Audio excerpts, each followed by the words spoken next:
बहुत पुराने समय की बात है। असुर और देवता दोनों अमरत्व पाने के लिए समुद्र मंथन का निर्णय लेते हैं।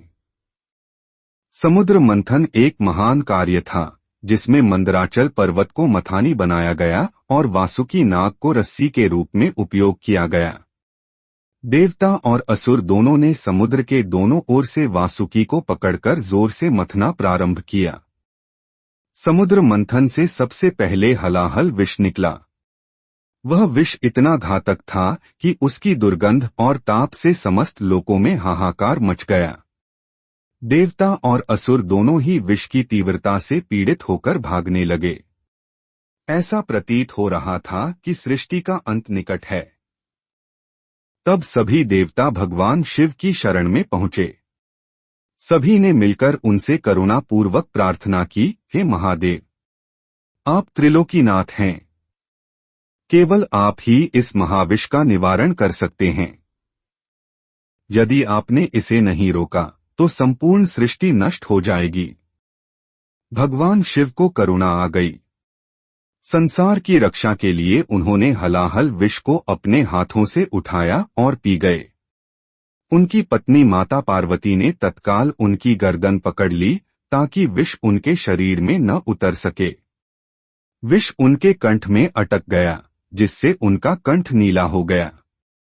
तभी से वे नीलकंठ के नाम से प्रसिद्ध हो गए।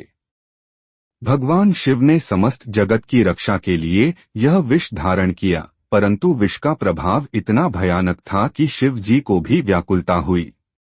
इस पीड़ा को शमन करने के लिए सभी देवताओं ने भक्ति गीत गाए, गंगाजल अर्पित किया और चंद्रमा को उनके सिर पर स्थापित किया जिससे विष का प्रभाव शांत हो सके।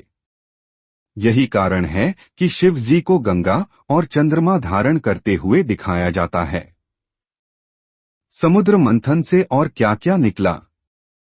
विष के बाद समुद्र मंथन से कामधेनु गाय, उच्चाश्रवा घोड़ा, ऐरावत हाथी, कल्प वृक्ष, अप्सराएं, लक्ष्मी माता और अंत में अमृत कलश निकला। अमृत को लेकर असुर और देवता आपस में लड़ने लगे। तब भगवान विष्णु ने मोहिनी रूप धारण कर अमृत का उचित वितरण किया। शिव का संदेश।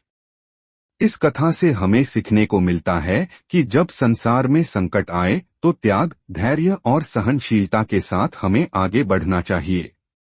भगवान शिव ने बिना कोई स्वार्थ देखे केवल सृष्टि के कल्याण हेतु विष पिया। यह हमें सिखाता है कि सच्चे नायक वही हैं जो दूसरों के लिए अपने दुख को भी हंसते हुए सहन कर लेते हैं। भगवान शिव का जीवन हमें बताता है कि भले ही हम कितनी भी कठिनाई में हों, अगर मन में भक्ति, करुणा और धैर्य है तो सबसे बड़े संकट को भी शांति से सहा जा सकता है। वे सृष्टि के पालनकर्ता और संहारक दोनों हैं, पर उनका सहार भी नवसृजन की राह खोलता है। समाप्त।